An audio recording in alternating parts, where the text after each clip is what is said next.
दोस्तों, आपको ये जानकर विश्वास नहीं होगा कि 24 घंटे में पूरे इंटरनेट पर क्या क्या आदान प्रदान होता है। 50 करोड़ ट्वीट्स ट्विटर पर किए जाते हैं। वहीं सिर्फ फेसबुक पर ही 4 पेटाबाइट्स का डाटा उत्पन्न किया जाता है।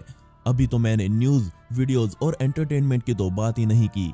आज हम एक ऐसी दुनिया में रहते हैं जो कि समझदारी की चरम सीमा में जी रही है।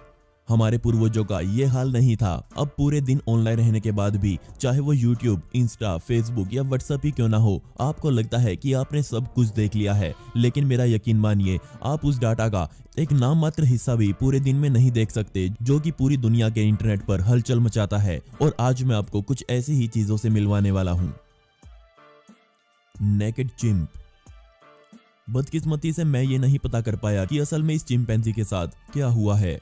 मुझे नहीं पता कि ऐसा क्या हुआ जिससे बेचारे इस चिंपैंजी के सारे बाल ही गायब हो गए। लेकिन शायद यहाँ ये हो सकता है कि काफी समय तक पिंजरे में किसी चिंपैंजी को रखने पर उसे एल्कोपेसिया नामक बीमारी हो जाती है, जिसमें थोड़े या फिर सारे के सारे बाल उड़ जाते हैं।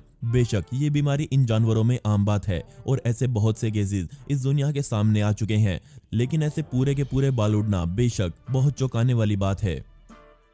वैज्ञानिक अभी भी ऐसा हाल होने के पीछे का सही कारण पता करने में लगे हुए हैं। लेकिन कुछ और शोध ये भी बताते हैं कि चिंपैंजी भी इंसानों की तरह तनाव महसूस करते हैं, या फिर अगर इनको बंधन में रखा जाए तो भी इनमें अजीब बीमारियां देखी जाती हैं। लेकिन अभी इन सब की जांच जारी है। कई बार चिंप्स एक दूसरे के शरीर में परजीवी ढूंढते हैं तो भी ये बाल तोड़ देते हैं। लेकिन इनको देखकर कुछ ऐसा लग रहा है कि ये अभी इवोल्यूशन का दौर हमें फिर से दिखा रहे हैं। अगर ऐसा है तो फिर से हमें कुछ नया इन जानवरों में देखने को मिल सकता है। दोस्तों, शहद कुदरत की बड़ी मीठी देन है और यही असली शहद आपको बाजार में कहाँ मिलेगा ये मैं आपको बता देता हूँ। तो इसका नाम है दादेव फॉरेस्ट हनी। ये शहद बिल्कुल प्योर है, मतलब इसमें किसी भी तरह की मिलावट नहीं की गई। ये सीधे तौर पर मधुमक्खी के छत्ते से आपकी चम्मच तक पहुंचता है। इस पे आप विश्वास इसलिए भी कर सकते हैं क्योंकि इसे भारत से बाहर के देशों में भी भेजा जाता है, इसलिए ये इंटरनेशनल स्टैंडर्ड्स को फॉलो करता है। इसे जर्मन की लेबोरेटरीज में भी टेस्ट किया जा चुका है। तो आप इस दादेव हनी को अमेजन या फ्लिपकार्ट से सीधे अपने घर मंगवा सकते हैं। लिंक नीचे डिस्क्रिप्शन में दिया गया है। Stomach of shark. अगर आप खाना खाते हुए ये वीडियो देख रहे हैं तो मैं आपको सलाह दूंगा कि आप अपना खाना थोड़ी देर के लिए साइड में रख दें। और ये वाला किस्सा ना ही कमजोर दिल वालों के लिए है। चलिए अब मैं आपको बताता हूँ कि प्रकृति में एक क्रिया होती है जिसे गैस्ट्रिक एवर्सन का नाम दिया गया है, जो कि इस दुनिया के बहुत ही कम जानवरों में देखी जाती है। इनमें शार्क्स भी शामिल हैं। लेकिन इसमें होता क्या है, तो मैं आपको बता दूं कि इसमें शार्क का पेट पूरे शरीर में बिना किसी दर्द के घूम सकता है। और यहाँ तक कि अगर उसको अपने पेट की जरूरत महसूस ना हो तो वो उसे अपने मुंह से बाहर भी निकाल सकती है। और अगर फिर से इसकी जरूरत उसे महसूस हो तो फिर से वो इसे अंदर भी ले जा सकती है। लेकिन अब सवाल ये है कि शार्क को ये सब काम करने की क्या जरूरत है। तो इसके दो जवाब हैं। या तो जब ये खाना पचा नहीं रही हो तो भी उसे निजात पाने के लिए वो इसे बाहर निकाल फेंकती हैं, या फिर जब ये जरूरत से ज्यादा खुद को तनाव में महसूस करती हैं तो भी ऐसा काम वो कर देती हैं। असल में शार्क को नहीं पता कि उल्टी कैसे की जाती है, तो इसलिए वो फालतू के खाने से निजात पाने के लिए उसे बस बाहर निकाल देती हैं। ज्यादातर वो ये काम तब करती हैं जब वो बड़े कछुओं को खा लेती हैं। उनका खोल शार्क का पेट नहीं पचा पाता और परिणाम स्वरूप पूरे खोल के साथ शार्क का पेट भी बाहर आ जाता है। बेशक आपको ये बहुत डरावना काम लग रहा होगा, लेकिन शार्क्स को ऐसा काम करके बहुत अच्छा महसूस होता है। लेकिन कई बार देखा गया है कि जब तनाव में आकर वो अपने पेट को बाहर निकालती हैं तब उसको वापस अंदर करना काफी मुश्किल का काम हो जाता है। Language of whistle. आज हमें हमारी मातृभाषा में बात करने की आदत लग चुकी है। बेशक हम कोई भी भाषा सीख सकते हैं। आज हम भाषा बोलने के इतने आदी हो चुके हैं कि हमें ये लगता ही नहीं है कि इस दुनिया में बात करने के और भी तरीके मौजूद हो सकते हैं। लेकिन आज मैं सबसे हटकर बात कर रहा हूँ सीटी वाली भाषा की।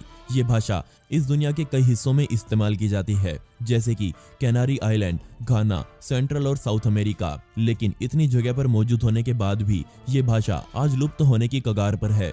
एक और जगह जहाँ सीटी वाली भाषा का इस्तेमाल किया जाता है वो है Turkish mountain village of Cusco. वैज्ञानिकों को इस भाषा के बारे में 1960 के समय पता लगा और तब से ही इस भाषा का उपयोग लोगों के बीच बेहद कम हो गया। आज पहले के मुकाबले आधे लोग भी इस भाषा का इस्तेमाल करना पसंद नहीं करते, क्योंकि इस तरीके से बात करने में लोगों को दिक्कतों का सामना करना पड़ता है। इसलिए वो आज आधुनिक भाषाओं के साथ साथ तकनीक भी जान गए हैं और उन्होंने खुद को बदलने का फैसला किया। विलेज ऑफ कस्को में रहने वाले लोग अपनी इस भाषा को बर्ड लैंग्वेज के नाम से जानते हैं और सभी को बताते हैं कि ये भाषा उनके पूर्वजों की वजह से उनके पास आई, लेकिन बदकिस्मती से इस भाषा में बात करने से कतराती है। कुछ विशेषज्ञ मानते हैं कि इस भाषा को पहाड़ों पर रहने वाले सैनिकों द्वारा खोजा गया, लेकिन असल बात तो यह है कि इस अजीब भाषा को यहाँ पशुपालन करने वाले लोगों ने बनाया था, क्योंकि ऐसी जगहों पर टेलीफोन जैसी कोई चीज नहीं होती थी, तो थोड़ी दूर पर बात करने के लिए भी उनको सीटी का सहारा लेना पड़ता था। अब यहाँ एक और दिलचस्प बात सामने आई।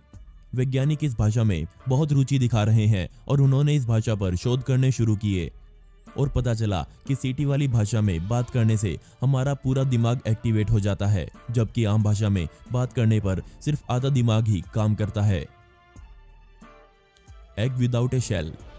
क्या आपने कभी कोई अंडा बिना खोल के देखा है? आपका जवाब बेशक हाँ में होगा और साथ में कहेंगे कि बस अंडे को उबालो और उसका खोल उतार दो, लेकिन यहाँ मेरा मतलब था कि एक कच्चा अंडा जो कि बिना खोल का हो। अब आप सोच रहे होंगे कि इसे बनाना तो बहुत मुश्किल काम होगा, लेकिन ये तो बहुत आसान काम है। इसके लिए आपको सिर्फ एक अंडा, एक शीशे का गिलास और थोड़ा सा विनेगर यानी कि सिरका चाहिए होगा। अब सिर्फ अंडे को गिलास में रखिए और ऊपर से सिरका यानी कि विनेगर डाल दीजिए। अब हमें तब तक इंतजार करना होगा जब तक ये मिक्सचर अपना काम करना शुरू ना कर दे। ये काम आपकी उम्मीद से ज़्यादा समय ले सकता है, शायद 1 या 1.5 दिन भी। इसके बाद समय आता है हमारे नए तैयार हो चुके अंडे को चेक करने का। बस अंडे को बाहर निकालिए और इसे बड़े प्यार से धो दीजिए और अब आपके सामने एक कच्चा अंडा लेकिन बिना खोल वाला अंडा मौजूद होगा। बेशक मैं आपको ये सलाह दूंगा कि आप इस अंडे को एक बॉल की तरह इस्तेमाल ना करें।